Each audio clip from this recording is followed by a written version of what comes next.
نبی کے دین پہ مٹنے کی بات کرتے رہو، حسین جیسا زلیجہ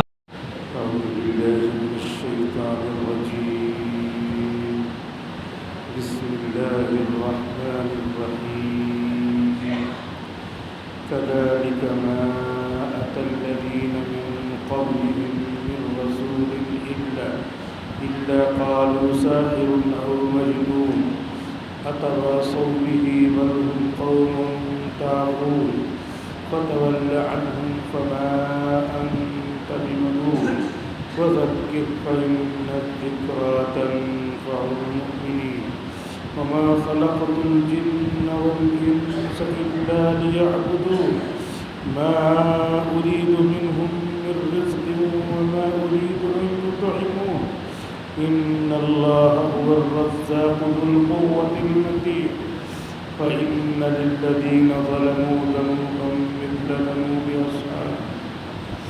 مثل ذنوب أصحابهم فلا يستعجلون فويل للذين كفروا من يومهم الذي يوعدون كذلك ما أتى الذين من قبلهم من رسول إلا قالوا ساحر أو مجنون. اسی طرح جب بھی ان لوگوں سے پہلے یعنی کفار مکہ سے پہلے کوئی رسول ان کے پاس آتا تو وہ بھی رسول کے بارے میں کہتے کہ یہ جادوگر ہے، یہ دیوانہ ہے، پاگل ہے. اتواصوا بہ بل ہم قوم طاغون، کیا وہ لوگ ایک دوسرے کو وصیت کرتے ہوئے آ رہے ہیں کہ نبی آئے گا تو اس کو جادوگر یا مجنو کہنا. بل ہم قوم طاغون، نہیں بلکہ یہ سرکشی کرنے والے لوگ ہیں. فتول عنہم فما انت بملوم، آپ ان سے اعراض کیجیے، اپنی باتیں پہنچاتے رہیے، آپ کی اس میں کوئی ملامت نہیں کی جائے گی. وَذَكِّرْ فَإِنَّ الذِّكْرَىٰ تَنفَعُ الْمُؤْمِنِينَ، اور نصیحت کرتے رہیے، مومنوں کو نصیحت فائدہ ضرور پہنچاتی ہے.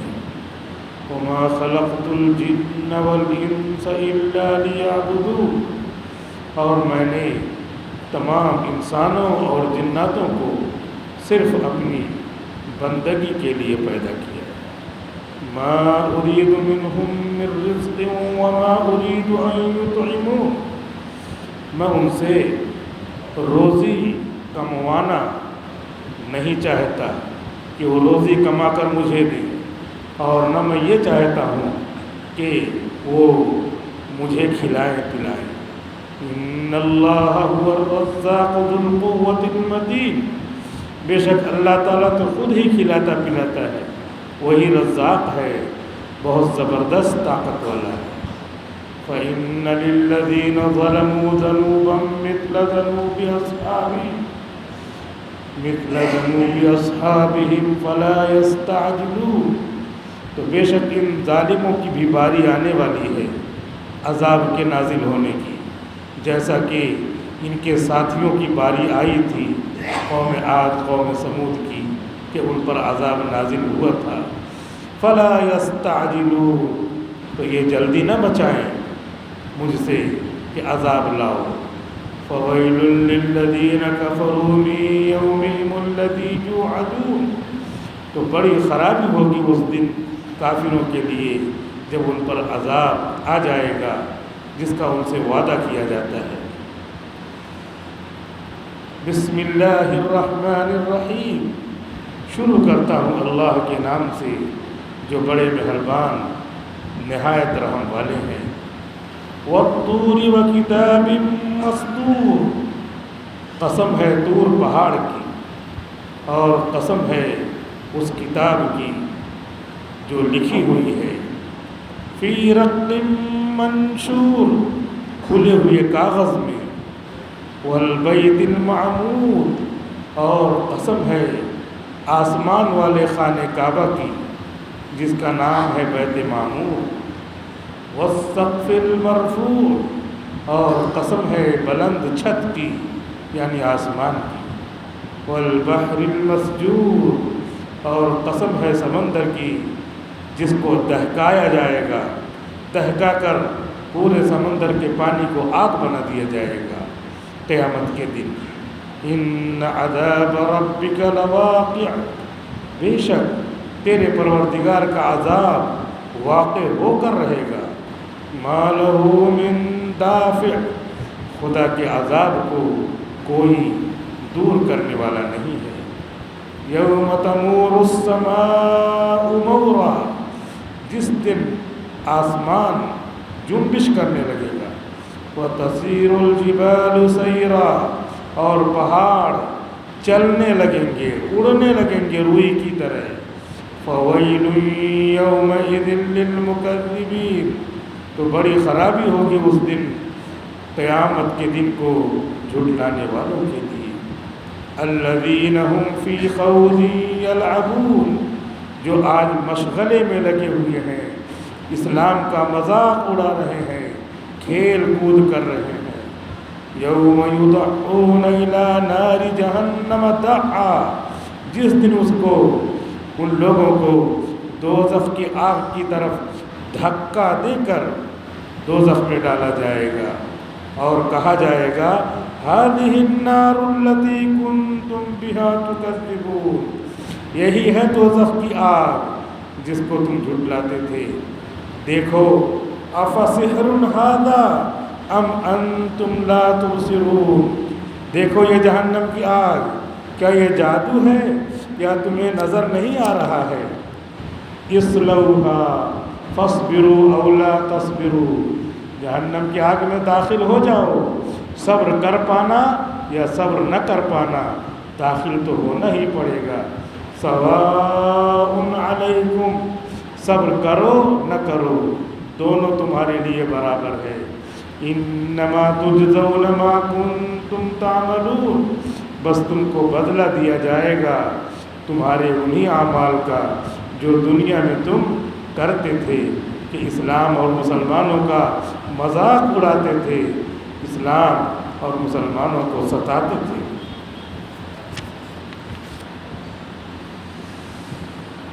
كذلك ما أتى الذين من قبلهم من رسول إلا قالوا ساحر أو مجنون۔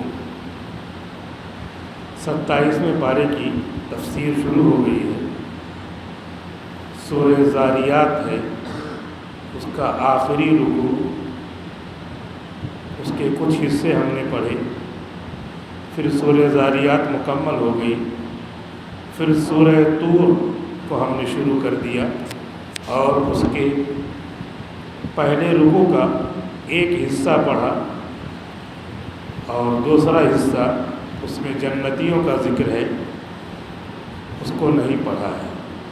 جس میں دوزخیوں کا ذکر ہے اس کو ہم نے پڑھ کر کے ترجمہ کیا اور ہلکی سی تفسیر کیا۔ اب مزید کچھ باتیں تفسیر کے حوالے سے ذکر کی جا رہی ہیں۔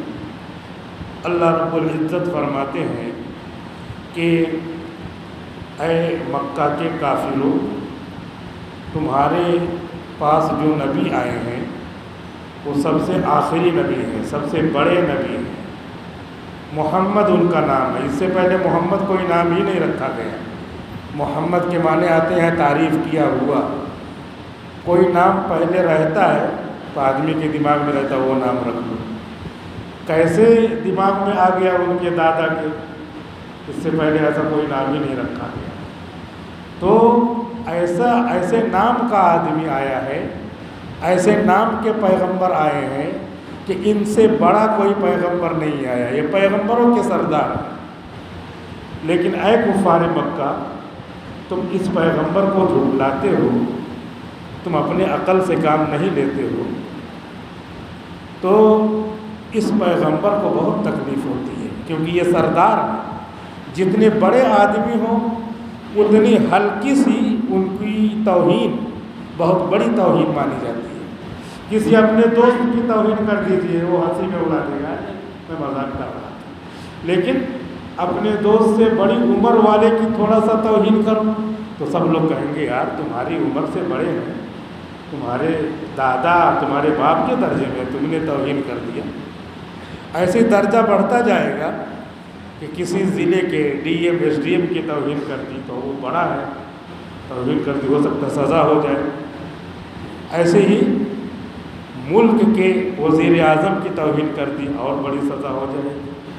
ایسے ہی دنیا کے پریزیڈنٹ کی، دنیا کے بڑے کی توہین کر دی اور بڑی توہین. ایسے کیٹیگرائزڈ ہے یعنی نسبت کرتے ہوئے وہی بولنا ہے لفظ، لیکن سامنے والا جو ہے اس کی اعتبار سے توہین بڑھتی جاتی ہے. تو اب جو ہے اللہ کے بعد سب سے بڑی اور سارے نبیوں کے سردار اس کی تم توہین کرتے ہو تو سمجھتے ہو سزا بہت بڑی ہے. اور سزا کیسی دیا اللہ تعالیٰ نے؟ وہ لاٹھی ٹوٹی، تلوار بھی ٹوٹی، اور بڑے بڑے سردار سرغنہ 313 اور سامنے 1000 ہتھیاروں میں لیس. بدر کی لڑائی میں جنگ ہو رہی ہے، جنگ ہو رہی ہے بدر کی لڑائی میں. یہی لوگ جو محمد کی توہین کر کے محمد کو گھر سے باہر نکال دیے، معمولی نہیں ہے، توہین کرتے کرتے کرتے کرتے مجبور کر دیا کہ گھر چھوڑو. جن کے صدقے میں پورا جہان بنا ہے ان کو گھر چھوڑوا دیا. تو پھر جنگ بدر میں جانتے ہیں کیسے اللہ نے سزا دیا؟ اللہ نے ادھر مسلمان جو ہے ٹوٹی ہوئی لاٹھی لے کر کے مارنے جا رہے ہیں، اور مسلمان کہتے ہیں کہ ہم ان کافروں کو مار رہے ہیں، مارنے سے پہلے کوئی ان کی گردن کاٹ دے رہا ہے، پتہ نہیں کون. یعنی جنگ ہو رہی ہے جنگ بدر تو ٹوٹی ہوئی لاٹھی ہے، ٹوٹی ہوئی تلوار ہے، کچھ تو ہے نہیں، وہی لے کے بس اللہ کا نام لے کر کے بڑھتے چلے جا رہے ہیں، مار رہے ہیں، آگے بڑھ رہے ہیں. ان سے کیا ہونے والا ہے؟ لیکن کہہ رہے ہیں کہ ہم مارنے جا رہے ہیں، اس سے پہلے ان کی گردن اڑ جا رہی. کس نے مارا؟ ان کو دکھائی نہیں دے رہا ہے، کیونکہ یہاں پہ نہ دکھائی دینا ہی مصلحت ہے. وہ اللہ کے فرشتے ہیں جو اللہ کی طرف سے بھیجے گئے ہیں. تم آگے تو بڑھو، کام تو تم کرو، تم میرے بندے ہو، تم ایمان مجھ پہ لائے ہو، آگے بڑھو، کام میں کروں گا، فرشتوں کو بھیجوا کے کروں گا. تمہاری نظروں سے نہیں نظر آئیں گے لیکن دکھائی دے گا کہ دیکھو گردن کٹ رہی، گردن کٹ رہی، گردن کٹ رہی. بڑے بڑے لوگ سرغنہ 70 لوگوں کو مسلمانوں نے جہنم رسید کر دیا. حقیقت میں ٹوٹی ہوئی لاٹھی لے کے بڑھ رہے تھے اور حقیقت میں اللہ تعالیٰ فرشتوں کے ذریعے ان کو ختم کرا رہے تھے. تو نبی کے تم نے توہین کیا تو اس طریقے سے اللہ تعالیٰ نے تمہارا بدلہ لیا اور 70 کو قید بھی کر لیا. بڑے بڑے موٹے موٹے لوگ، موٹے تازے، اور یہ جن کو پھونک دے تو اڑ جائے، کھانا نہیں ملتا تھا، بھوکے پیاسے اور لڑائی کر رہے ہیں، بھوکے پیاسے لڑائی کر رہے ہیں. اور وہ بھی کیا ہے؟ مہینہ روزہ کا، رمضان کا، فتح مکہ کا بھی ایسے مہینہ رمضان کا، اس میں لڑائی کر رہے ہیں اور لڑائی ہو رہی ہے. تو اس لیے اللہ کا حکم آ جائے کرو، مدد کرنے والا اللہ تعالیٰ ہے. اور 70 لوگوں کو قید کر کے قیدی بنایا. یہ تو ان کی بات ہوئی. اللہ تعالیٰ فرماتے ہیں ادھر مسلمانوں کو تسلی دیتے ہیں اور حضور کو تسلی دیتے ہیں، اے اللہ کے رسول آپ بہت بڑے ہیں تو آپ کو سوچ کر کے تکلیف ہوگی کہ اتنی بڑے آدمی کی توہین کرتے ہیں، لیکن آپ کو تسلی یہ ہے کہ موسیٰ علیہ السلام کی بھی توہین کی گئی، عیسیٰ علیہ السلام کی بھی توہین کی گئی، اور جو ہے تمام پیغمبروں کی قوم، حضرت صالح علیہ السلام کی، حضرت ہود علیہ السلام کی، ابراہیم علیہ السلام کی، اسحاق علیہ السلام کی، یعقوب علیہ السلام کی، ابراہیم علیہ السلام کی، نوح علیہ السلام کی، سب کی توہین کی گئی. اے نبی آپ اس سے تسلی دیجیے. ان کو بھی لوگ جادوگر کہتے تھے، آپ کو بھی جادوگر کہہ رہے ہیں، ان کو بھی دیوانہ پاگل کہتے تھے. اس میں اچھے خاصے عام آدمی کو پکار کے پاگل جا رہا ہے، لڑنے کے لیے تیار ہو جائے. اور نبیوں کے سردار کو پاگل کہہ رہے ہیں، کیسے نبی برداشت کرتے ہوں گے؟ اور یہاں پہ کہا جا رہا ہے سب کو پاگل کہا گیا، مجنون کی نہیں، پاگل، خیر، دیوانہ حضور کو کہا جا رہا، لیکن حضور نے یہ دین یہاں پہنچانے کے لیے، ہم کو دینے کے لیے اپنے کو پاگل کہلوایا، برداشت کیا، اپنے کو دیوانہ کہلوایا، برداشت کیا۔ آج ہم کو بھی اگر کوئی دین کے نام پر کچھ کہتا ہے تو ہمیں برداشت کرنا ہے، دین بگڑنا نہیں چاہیے۔ کل ہم نے آپ کو جو کہا تھوڑا غصے میں کہا، کسی کو خراب بھی لگا ہوگا تو میں یہ یاد دلاتا ہوں اور معافی بھی مانگتا ہوں، میں نے دین کے واسطے آپ کو کہا، تو آپ اس کو یہ سوچئے کہ اللہ کے رسول کو پاگل کہا گیا، دیوانہ کہا گیا، لیکن صرف اس لیے کہ میرے اللہ کا دین صحیح مکمل پہنچ جائے۔ اور الحمدللہ 1446واں سال ہے اور پورا دین جو مستحب ہے وہ بھی موجود ہے۔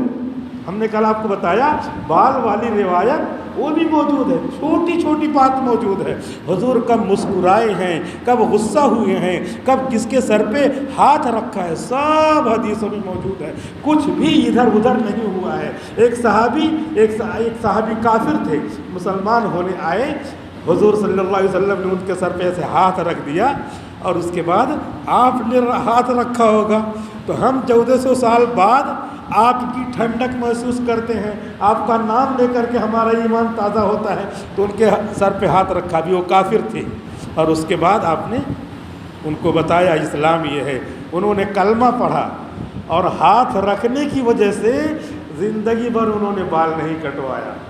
میرے نبی کا اس پہ ہاتھ رکھا ہوا ہے، اس بال کو میں کیسے پھینکوں گا؟ یہ محبت تھی۔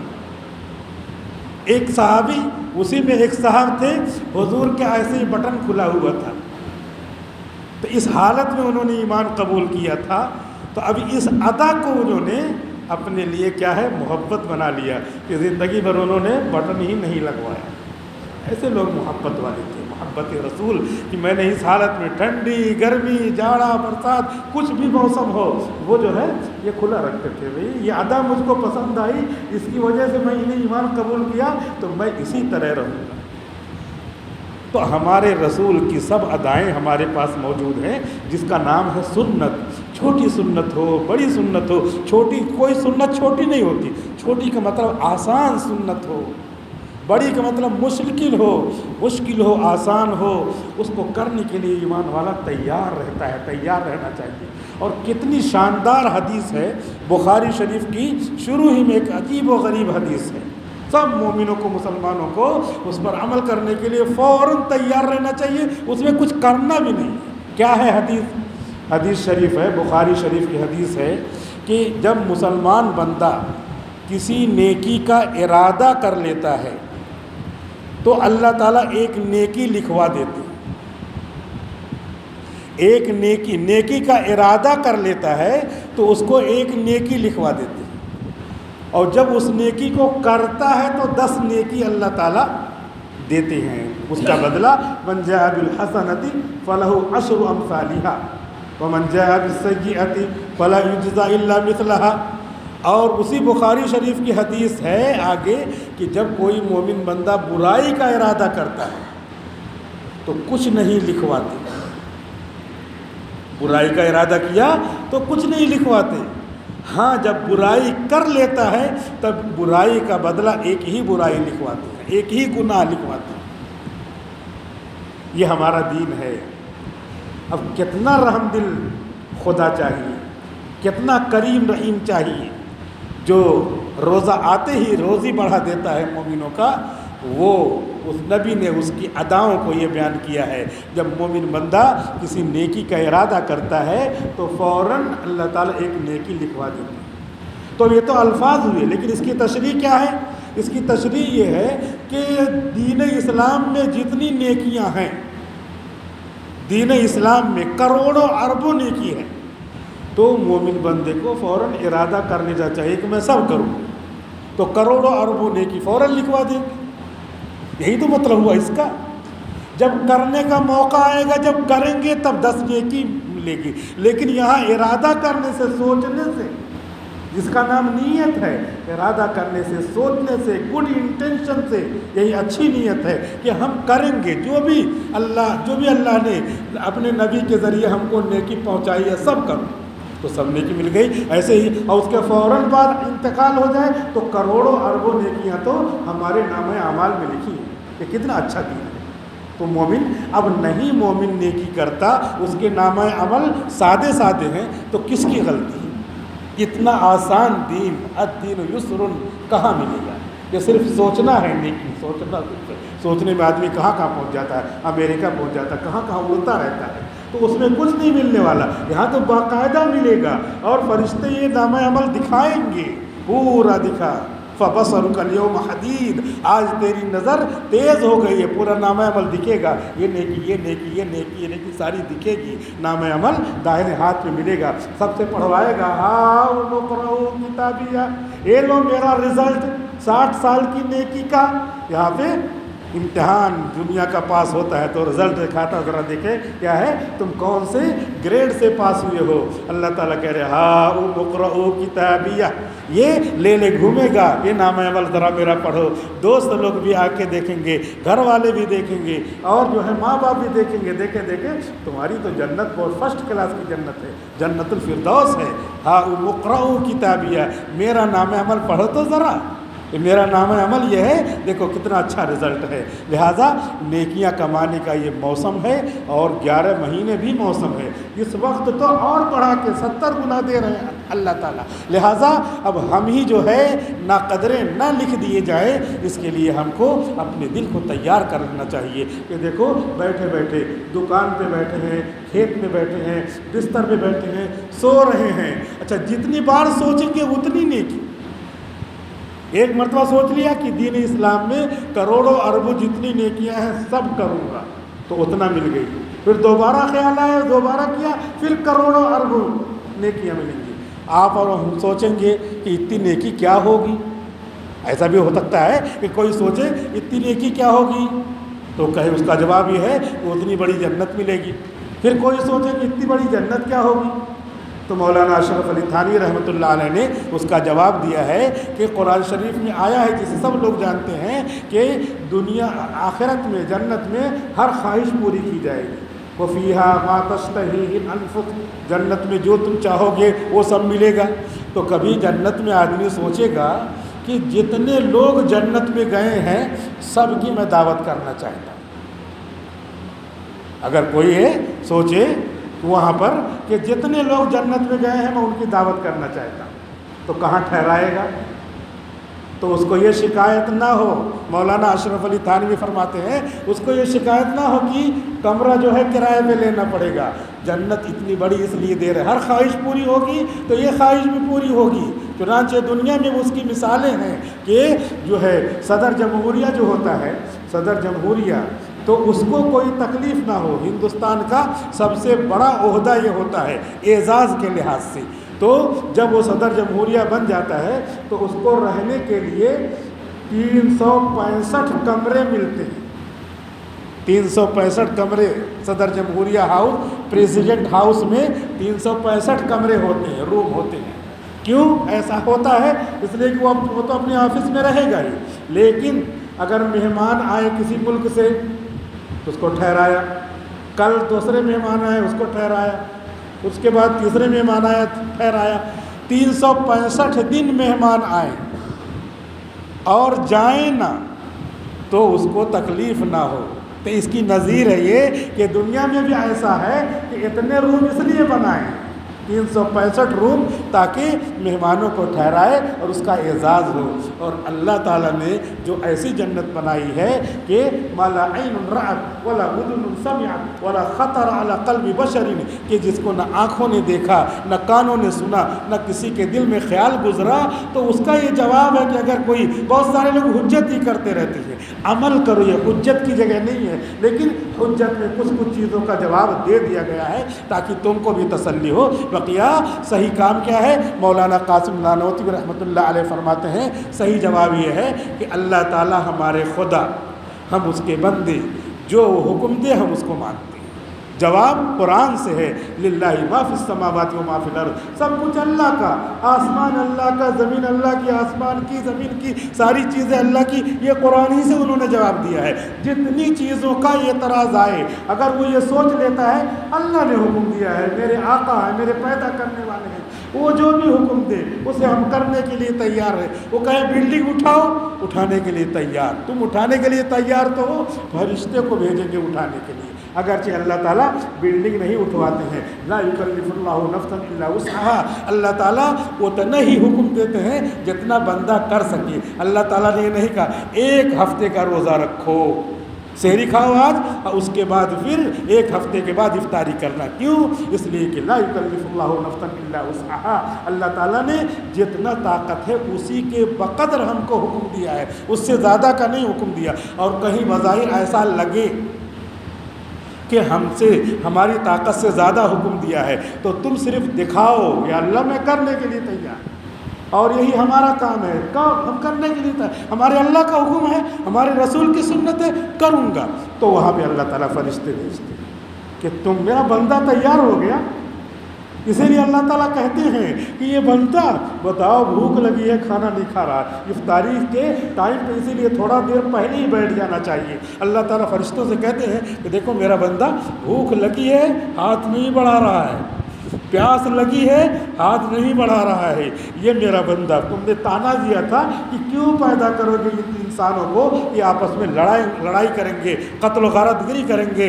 ہم اللہ نے کہا انی اعلم ما لا تعلمون، فرشتے تم نہیں جانتے جو میں جانتا ہوں، میں ایسی مخلوق پیدا کرنے والا ہوں کہ بھوک لگے گی لیکن ابھی 5 منٹ باقی ہے، ابھی 2 منٹ باقی ہے، یہ میرے حکم کا انتظار کر رہا ہے، حکم آیا تب کھا رہا ہے۔ اتنی اداؤں کو اللہ تعالیٰ فرشتوں میں ذکر کرتے ہیں۔ لہذا اصل مومن کا کام یہ ہے کہ وہ یاد رکھے کہ اللہ کا حکم ہے، جہاں پہ ہم کر سکیں گے وہی حکم ہی دیا ہے، لیکن جہاں ہم نہیں کر سکے بظاہر وہ بھی کر سکتے ہیں، لیکن حکم ہے کہ یہ کرو، لگ رہا کہ نہیں کر پائیں گے، لیکن کود پڑو میدان کارزار میں، اس کے بعد دیکھو خدا تعالیٰ فرشتوں کے ذریعے مدد کرواتے ہیں، اور کیا ہے، کروایا ہے۔ ایسی جگہوں پر بہت سارے جو ہے واقعات ہیں، بہت سارے گاؤں دیہات کے بھی واقعات ہیں۔ ہمارے علاقے کے ایک جگہ کا واقعہ ہے کہ اسی طریقے سے غیر لوگ امڑ پڑے اور مسلمانوں کے پاس کچھ بھی نہیں تھا، لیکن مسلمان اٹھ کھڑے ہوئے تو بوڑھوں نے، جوانوں نے دیکھا کہ فرشتے آ رہے ہیں، فرشتے آ رہے ہیں، اور فرشتوں کے ذریعے مدد کیا، مسلمانوں کو بچا دیا۔ اور اس کے بعد جہاں غیر مسلم غیر تھے اس پورے علاقے کو اللہ تعالیٰ نے ڈبو دیا۔ ہمارے یو پی میں، ہمارے بستی ضلع میں وہ جگہ بھی موجود ہیں، پورا ڈبو دیا۔ ہم نے بتایا تھا تو لوط علیہ السلام کی قوم کا نہیں، اللہ نے ان لوگوں کو پورا ڈبو دیا، اور اس کے بازو میں وہ گاؤں آباد ہے۔ جس گاؤں کے مسلمانوں نے ہمت دکھائی دی اس گاؤں کا نام بھی ہے امر ڈوبا، جیسے نام رہتا ہے الٹا سیدھا کچھ بھی، اور جس گاؤں کو ڈبایا تھا اس کا نام ہے بکھیلا۔ وہ دونوں گاؤں موجود ہے، لیکن وہ پورے گاؤں کو ڈبو دیا، اور اس کے بازو میں وہ گاؤں موجود ہے، اور یہ مسلمانوں کا گاؤں آج بھی موجود ہے۔ معلوم یہ ہوا، اور یہ ہم لوگ تو کچھ نہیں معلوم تھا، ہمارے بخاری شریف کے استاذ نے دارالعلوم دیوبند میں یہ واقعہ انہوں نے بیان کیا تھا کہ ایسا ہوا ہے وہاں پر۔ چنانچہ ہم لوگ کیا معلوم، جو پہلے واقعہ ہوا ہو تو کوئی بڑے بوڑھے بتائیں گے تو معلوم رہے گا، نہیں تو پھر ہم لوگوں نے نہیں دیکھا، تو انہوں نے بخاری کے درس میں یہ واقعہ بتایا جو میں بتا رہا ہوں کہ اس طریقے سے بستی ضلع میں پیش آیا۔ تو بستی ضلع نہیں، ہر بستی اور ہر آبادی مسلمانوں کی آبادی ہے، کیونکہ وہ ہمارے اللہ کی آبادی ہے۔ ہمارے اپنے اللہ کو مانتے ہیں تو پوری روئے زمین ہماری ہے، ہم چاہے جہاں چاہے تیمم کریں، اور چاہے جہاں چاہے مصلی بچھا دیں اور سجدہ کریں۔ آج تمہاری حکومت ہے تو یہ سمجھ رہے کہ نماز نہیں پڑھنے دیں گے، روڈ پہ تم اپنے اپنے سارے کام کرنا چاہو، اور جہاں مسلمانوں کی بات آئی تو حکومت جو ہے کیا ہو جاتی ہے، سیکولر ہو جاتی ہے، اور اس کے بعد جہاں تمہاری بات آتی ہے پورا کا فنڈ دیتی ہے، قانون کے خلاف کرتی ہے۔ قانون میں یہ ہے کہ دونوں برابر ہیں، لہذا کوئی اپنے فنڈ سے کسی ایک مسلمان کی عبادت، کسی ایک قوم کی عبادت گاہ نہیں بنوا سکتا، کسی نہ ادھر کی بنوا سکتے نہ ادھر کی بنوا سکتے۔ اگر عبادت گاہ بنوانا ہے تو دونوں کی بنوانا پڑے گا، قانون میں یہی لکھا ہوا ہے۔ قسم کھاتے ہیں، قسم کھاتا ہوں ایشور کی قسم کھاتا ہوں اللہ کی، قسم کھاتا ہوں گاڈ کی، اپنے عہدے کا پورا لحاظ کروں گا، یعنی قسم کھاتا ہوں کہ نہیں کروں گا، وہی ارادہ یہ رہتا ہے۔ تو ایسے لوگوں کا الیوم ظاہرین، آج تم حکومت رکھتے ہو، کل کو جب آنکھیں بند ہوگی تو پتہ چلے گا۔ اس لیے سب قرآن میں اللہ تعالیٰ نے کہہ دیا ہے۔ معلوم یہ ہوا کہ میرے نبی کی توہین نہیں ہونا چاہیے، میری نبی کی تعظیم ہونا چاہیے، اور میرے نبی نے یہاں پر جو ہمارے اللہ نے ہمارے نبی کو تسلی دیا ہے کہ اے نبی آپ بہت بڑے ہیں، میرے بعد سب سے بڑے ہیں، بعد از خدا بزرگ، تو یہ قصہ مختصر، لیکن آپ کو جادوگر کہہ رہے ہیں، آپ کو مجنون دیوانہ کہہ رہے ہیں، تو آپ اس کو صبر کر لیں۔ اس لیے کہ نوح علیہ السلام کو بھی ستایا گیا، نوح علیہ السلام کے ساتھ آنے والے بعد کے جتنے پیغمبر ہیں ان سب کو ستایا گیا۔ اسحاق علیہ السلام، ابراہیم علیہ السلام، یوسف علیہ السلام کو تو کہاں کنویں میں ڈال دیا گیا، اور ان کو جو ہے جیل میں ڈال دیا گیا، کیسے کیسے ایذائیں پہنچائی گئیں۔ اے نبی ان کو سوچ لیجئے، اس طریقے کی اگر تکلیفیں نبی کو آتی ہیں تو اے امتیوں تم پر بھی آ سکتی ہیں۔ تمہارا گھر بلڈوز کیا جا سکتا ہے، تمہاری مسجدیں بلڈوزر سے گرائی جا سکتی ہیں، تمہارا قرآن جلایا جا سکتا ہے، لیکن جس کا قرآن ہے وہ اندھا بہرا نہیں ہے، وہ مردہ نہیں ہے۔ اللہ لا الہ الا هو الحی القیوم، اللہ وہ زندہ ہے، نظام عالم چلا رہا ہے۔ دیکھ کر کے ہنسی آ رہی ہے کہ میرے انڈر میں ہے اور میرے ہی قرآن کو جلا رہا ہے، ذرا سا انگلی پلٹ دوں تو ابھی کیا ہو جائے، ابھی چی سے بول جائے، کیونکہ میرے ہی ہاتھ میں اس کی جان ہے۔ اس کو ہنسی بھی آ رہی ہے، جیسے کوئی میڈک ہو ادھر سے ادھر پھدک رہا ہو، کوئی جو ہے جو پرندہ ہو ادھر سے ادھر پھدک رہا ہو، اپنے ہاتھ میں ہو، اور جو ہے وہ ہم کو ہی چوچ مار رہا ہو، ہمارے ہی خلاف ہو، تو ہم کو بھی ہنسی آئے گی۔ بتاؤ ابھی چاہوں ویسے دبا دوں، مر جائے گا۔ لیکن ڈھیل دیا، وَأُمْلِي لَهُمْ إِنَّ كَيْدِي مَتِينٌ، میں ڈھیل دیتا ہوں، میری پکڑ بہت زبردست ہے۔ اس لیے اللہ نے رمضان کا جو مہینہ دیا ہے وہ اسی نبی نے ہم کو روزہ رکھ کر کے بتایا ہے، 30 دن کا روزہ، ان کی ہم تعظیم اس طریقے سے کریں گے، اور اس میں ہمارا رزق بڑھا دیا جاتا ہے۔ اللہ تعالیٰ کہہ رہے ہیں میں تم کو چند احکام پر عمل کرنے کو کہہ رہا ہوں، تم سے یہ نہیں کہہ رہا ہوں کہ کما کما کے مجھے کھلاؤ، ایطعمون، مجھے تم اطعام کرو کھلاؤ، نہیں، میں تو خود روزی دیتا ہوں۔ بندے رمضان شریف کے مہینے میں اس کا رزق بڑھا دیا جاتا ہے، خود کھائیں، دوسرے کو کھلائیں، افطاری کروائیں، اس کا ثواب حاصل کریں، یہ اللہ نے پورا بڑھا دیا ہے۔ اور اگر قرض دار ہیں، قرض کو ادا کرنے کی شکلیں نہیں بن رہی ہیں، تو یہاں پہ جو ہے الرزاق، تو بزرگوں نے لکھا ہے کہ یا ایھا الرزاق، یا رزاق، اس کا جو ہے ورد کریں، صبح 100 مرتبہ پڑھیں اور شام کو 100 مرتبہ پڑھیں تو ان کی روزی میں برکت ہوگی اور ان کا قرض جو ہے معاف ہوگا۔ اسی طریقے کا ایک واقعہ اور بھی ہے۔ ایک صحابی آئے حضور صلی اللہ علیہ وسلم کے پاس اور کہنے لگے کہ اللہ کے رسول 4-5 دن ہو گیا ہے، بالکل کھایا نہیں ہے، بالکل جو ہے فاقہ ہے، اب جو ہے اب مرے تم مرے کی پوزیشن ہے، اور کیا کریں، قرض ہو گیا ہے، کتنا لوگوں سے مانگے، کیا کریں۔ اللہ کے رسول صلی اللہ علیہ وسلم نے فرمایا وہ فرشتوں والی تسبیح کیوں نہیں پڑھتے، وہ پڑھو نا فرشتوں والی تسبیح۔ تو وہ چلے گئے اور اس کے بعد فرشتوں والی تسبیح پڑھنا شروع کر دیا۔ اس کے بعد 15 دن کے بعد واپس آئے تو کہنے لگے کہ وہ فرشتوں والی تسبیح میں نے پڑھنا شروع کیا، اے اللہ کے رسول، تو اب تو دولت سے پورا گھر بھر گیا ہے، کہاں رکھوں جگہ نہیں ہے، قرض ور تو سب ادا کرتے۔ اللہ کے رسول صلی اللہ علیہ وسلم نے فرمایا تو اسی طرح اس کو پڑھا کرو، فرشتوں والی جو تسبیح ہے اسی طرح پڑھا کرو، اس کے پابند رہو۔ کیا تسبیح تھی؟ فرشتوں والی تسبیح جو حضور نے بتلایا ان صحابی کو، تو تسبیح تھی سبحان اللہ و بحمدہ، سبحان اللہ العظیم و بحمدہ استغفر اللہ۔ یہ پورا حدیث میں آیا ہوا ہے، بحقی شریف کی حدیث ہے، اس میں یہ آئی ہے تسبیح سبحان اللہ و بحمدہ، سبحان اللہ العظیم و بحمدہ استغفر اللہ، یہ تسبیح ہے۔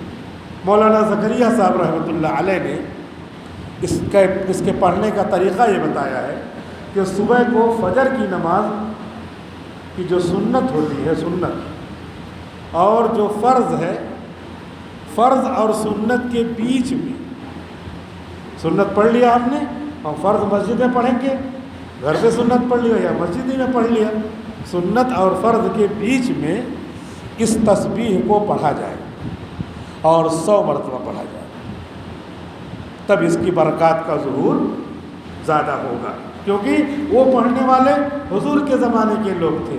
ہمارے زمانے میں ہر طرف گناہ، ہم خود گنہگار، ماحول گنہگار، ذرا سا مسجد میں بیٹھے ہیں، مسجد کے ماحول میں ہیں اور اس کے بعد باہر نکلے تو تیری میری سب شروع ہو جاتی ہے۔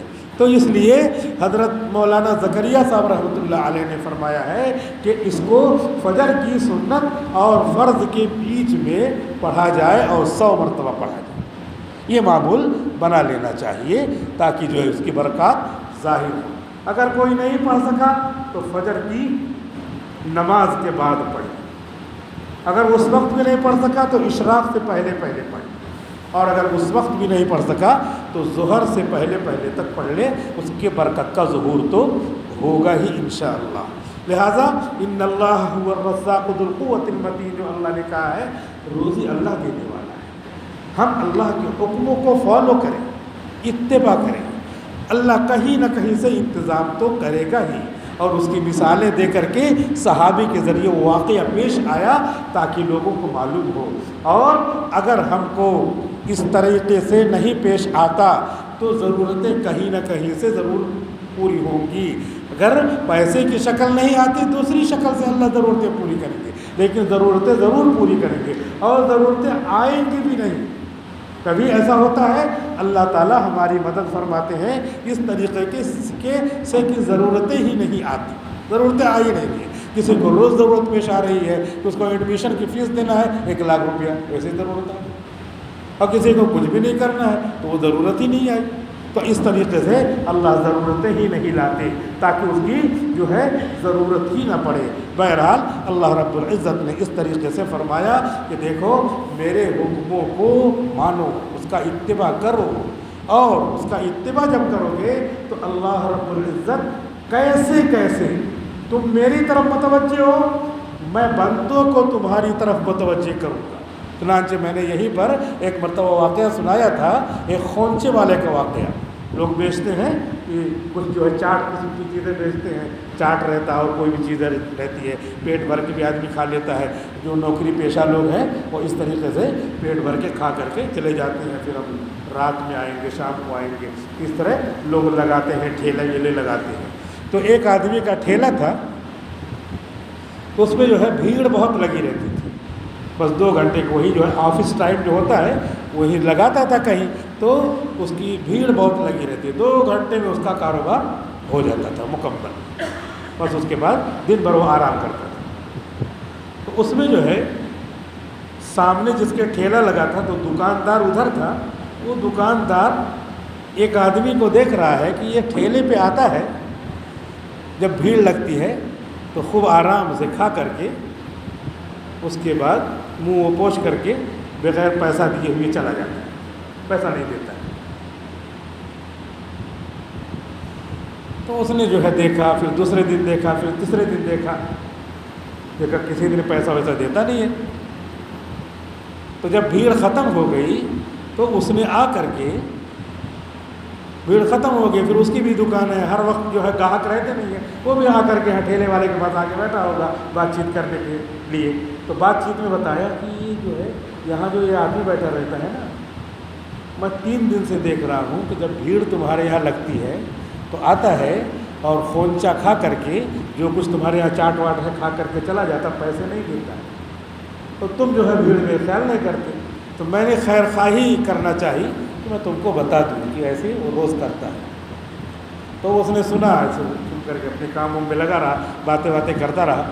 تھوڑی دیر کے بعد اس نے بتایا، خونچے والے نے، ٹھیلے والے نے اس کو بتایا کہ تم 3 دن سے دیکھ رہے ہو کہ وہ آتا ہے اور کھا کے چلا جاتا ہے، وہ پیسے نہیں دیتا ہے۔ نہیں، ایسی بات نہیں ہے، وہ تو بہت دنوں سے میں اس کو دیکھ رہا ہوں، لیکن میرے یہاں جو روزی کی برکت ہے نا، جو بھیڑ ہے وہ کیا پتہ اس کی وجہ سے ہو. کیوں؟ اس لیے کہ جب میں ٹھیلا لگاتا ہوں تو وہ وہاں بیٹھا رہتا ہے اور وہ فوراً نہیں آتا. وہ دھیرے دھیرے اس کا ہونٹ ہلتا رہتا ہے. کیا پتہ وہ یہی کہہ رہا ہے کہ اللہ جلدی بھیڑ لگے، اللہ جلدی بھیڑ لگے، اللہ جلدی بھیڑ لگے. تو جب بھیڑ لگتی ہے تب وہ آتا ہے. تو میں یہ سمجھتا ہوں کہ اس کے کہنے کی وجہ سے بھیڑ لگتی ہے. تو اس وجہ سے وہ تو میری روزی کا ذریعہ ہے. کھانے دو اور بھی کھائے تو میں اس کو دینے کے لیے تیار ہوں. کیا پتہ کہاں سے جو ہے ہماری روزی آ رہی ہے. حقیقت میں اللہ تعالیٰ اس کی سن رہے ہیں کہ بھیڑ لگے. تو بھیڑ جو لگ رہی ہے اسی کی وجہ سے لگ رہی ہے. تو میں یہ سمجھ رہا ہوں. اس لیے دو چار دن نہیں ہے، 2-4 ہفتے نہیں ہے، 2-4 سال نہیں ہے. ایسے لوگ روزی کا جو ذریعہ ہے وہ کھاتے ہی رہے میرے یہاں، کیونکہ اس کی روزی کی، اس کی دعا کی برکت سے مجھ کو روزی مل رہی ہے. تو اس طریقے سے اللہ تعالیٰ دکھاتے ہیں. اور وہ آدمی جو ہے اس کو سمجھایا کہ وہ بولتا رہتا ہے. اور جب بھیڑ آتی ہے، جب وہ آتا ہے کیونکہ بھیڑ لگتی ہے، تو فوراً میں دیکھ رہا ہوں اس کی دعا قبول ہو رہی ہے. تو اس طریقے سے اللہ نے ایمان والوں کو دل دیا ہے کہ ایمان والے جو بھی روزی ان کے پاس آ رہی ہے وہ سمجھے پتہ نہیں کون سی نیکی کی برکت ہے، پتہ نہیں کس بندے کی نیکی کی برکت ہے، پتہ نہیں کس بندے کی سجدے کی دعاؤں کی برکت ہے. ایک بزرگ تھے، پڑھاتے تھے، کتابیں پڑھاتے تھے، لیکن ان کے پاس کچھ زیادہ نہیں رہتا تھا. اور ایک جو ہے مالدار تھے، وہ جو ہے ان کو عید کے دن آ کر کے اتنا ڈھیر سارا ہدیہ دے دیتے تھے کہ سال بھر کے لیے کافی رہتا تھا. تو اب جو ہے یہ بزرگ جن کا نام ہے سفیان ثوری، یہ سجدے میں ان کے لیے دعا کرتے تھے. ان سے کسی نے پوچھا آپ کی مالداری کہاں سے آئی؟ تو انہوں نے کہا کہ وہ سفیان ثوری کی دعا لگتی ہے مجھے. ادھر کتابوں میں لکھا ہے کہ ان کو سجدے میں دعا کرتے تھے کہ انہوں نے مجھ کو کمانے سے بے نیاز کر دیا، اور میں درس دیتا ہوں، حدیثیں پڑھاتا ہوں، امت کو فیضیاب کرتا ہوں، اور انہوں نے مجھے کمانے سے بے فکر کر دیا. لہٰذا اب مجھے جو ہے یہی کرنا چاہیے کہ میں امت کو فیضیاب کروں. اور وہ سوچتے تھے کہ سفیان ثوری مجھے دعا دیتے ہیں، لہٰذا اس دعا کی برکت سے میرا کاروبار چلا. اس طرح اللہ نے جوڑ لگایا. تو سفیان ثوری کون؟ ایک مرتبہ مسجد میں آ رہے تھے تو بھول کر کے بایاں پیر رکھ دیا. تو فوراً غیب سے آواز آئی، اے بیل. غیب سے آواز آئی، اللہ تعالیٰ بول رہے، یعنی فرشتہ بول رہا ہے، اے بیل. کہاں آ رہا؟ میرے گھر میں آ رہا ہے. بیل ہے تو بایاں پیر رکھ رہا ہے، اتنا خیال نہیں کر رہا. بڑے بڑے جو ہے محلوں میں لوگ جاتے ہیں تو ٹائی لگا کے اور سج کر کے، اور کیسے جانا ہے، ذرا جو ہے وہاں پہ واچ مین ملے گا، اس سے کیسے ملنا ہے، میرا دربار ایسے سمجھا ہے. یا بیل. عربی میں آواز آئی، یا ثورو، اے بیل. ثور کے معنی آتے ہیں بیل. تو حضرت سفیان ثوری نے کہا یہ تو میرے خدا کی محبت کی آواز، لہذا میں اپنے نام کے ساتھ جوڑ لیتا ہوں. تو سفیان کے ساتھ ثوری یعنی بیل والے، انہوں نے اپنے اللہ کی ندا کو، آواز کو اپنے ساتھ جوڑ لیا کہ میرے خدا نے مجھ کو پکارا. جس سے محبت ہوتی ہے وہی لوگوں کو ٹوکتا ہے، جس سے تعلق ہوتا ہے اسی سے کہا جاتا ہے. ورنہ کسی کو چلتے پھرتے کو نہیں کہیں کھڑے ہو کے پیشاب کیوں کر رہا، چلتے پھرتے کسی کو جو ہے خنزیر کا گوشت کھانا اس کو نہیں منع کریں گے. جس سے تعلق ہوتا ہے اس سے ہی کہتے ہیں ارے تو بایاں پیر میں داخل کر رہا ہے، ارے تو یہ کیوں کر رہا ہے. یہ تعلق کی بنیاد ہے. اسی تعلق کی وجہ سے حضرت سفیان نے اپنے ساتھ اپنے اللہ کی ندا کو لگا لیا، اور اسی سے آج کتابوں میں سفیان ثوری لکھا ہوا ہے. لہذا مومنوں، بھائیوں، ہم اور آپ اللہ کے محبوب ہیں. اللہ نے خود ہی کہا ہے اللہ ولی الذین آمنوا، اللہ مومنوں کا دوست ہے. قرآن میں پڑھا جاتا ہے جب اللہ ہمارے دوست ہیں تو انشاءاللہ ہم بھی دوست کے پاس جائیں تب تو کچھ ملے گا. آئیں مسجد میں تب تو کچھ ملے گا، اللہ کے پاس آئیں تب تو کچھ ملے گا. دوست کے پاس جاؤ نہ رہے تو کچھ بھیجتا نہیں، ارے کچھ آ تب تو ملے گا. یہی تو کہے گا دنیا کا دوست. تو اللہ کا دوست، اللہ نے خود اعلان کر دیا میں مومنوں کا دوست ہوں. تو اللہ کے پاس آنا چاہیے. مانگنا چاہیے. اللہ تو ہر جگہ ہے، جہاں چاہو سوتے بیٹھے اٹھتے بیٹھتے ہر وقت اللہ کو یاد کرتے رہنا چاہیے. اللہ تعالیٰ عمل کی توفیق عطا فرمائے. وآخر دعوانا الحمدللہ رب العالمین.